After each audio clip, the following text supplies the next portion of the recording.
দেখুন, ইনস্টাগ্রাম কিন্তু আমরা সবাই ইউজ করি, আর ইনস্টাগ্রামের ফটো কিন্তু আমরা সবাই আপলোড করেই থাকি।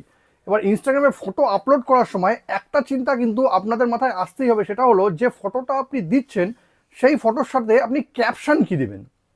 এই ক্যাপশন নিয়ে কিন্তু আমাদের একটা দ্বন্দ্ব থেকেই যায়, আমরা ভালো ক্যাপশন কিন্তু খুঁজেই পাই না যেটা আমাদের ফটোর সঙ্গে রিলেটেড।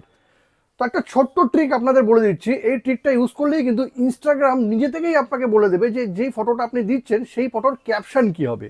আর ক্যাপশনও যদি ভালো থাকে আর ফটোও যদি ভালো হয়, ডেফিনেটলি কিন্তু আপনার সেই ফটোটা ভাইরাল হওয়ার একটা সম্ভাবনাও থেকে যাবে।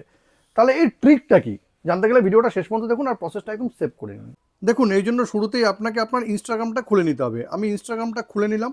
খুলে নেওয়ার পর উপরে যে মেসেজ আইকনটা আছে এখানে আপনাকে ক্লিক করে নিতে হবে। ক্লিক করে নেওয়ার পর এখানে দেখুন, এখানে একটা অপশন চলে আসছে, মেটা এআই এর কিন্তু একটা চিহ্ন চলে আসছে নীল রঙের। আপনারা যদি না পান তবে এখানে সার্চ অপশন থাকবে, সার্চ করে নেবেন মেটা এআই, এরকম চলে আসবে। এবার আপনার যে ধরনের ফটো, আমি ধরুন এখানে লিখে দিচ্ছি, আমি একটা ফটো আপলোড করব, সেটা হচ্ছে আমি আমার বাড়ির বাগানেই আছি। তো আমি এখানে লিখতে হবে, please give me some caption.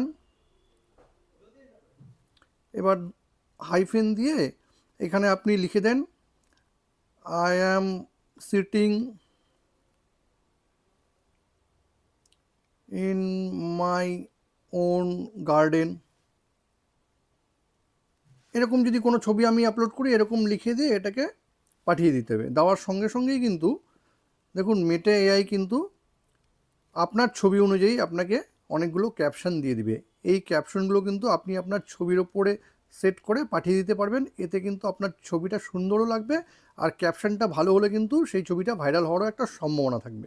ইনস্টাগ্রামে ফটোর সাথে ক্যাপশন দেওয়ার এই দারুণ ট্রিকটি যদি আপনাদের কোনো কাজে লেগে থাকে তবে কিন্তু এটাকে অবশ্যই শেয়ার করবেন।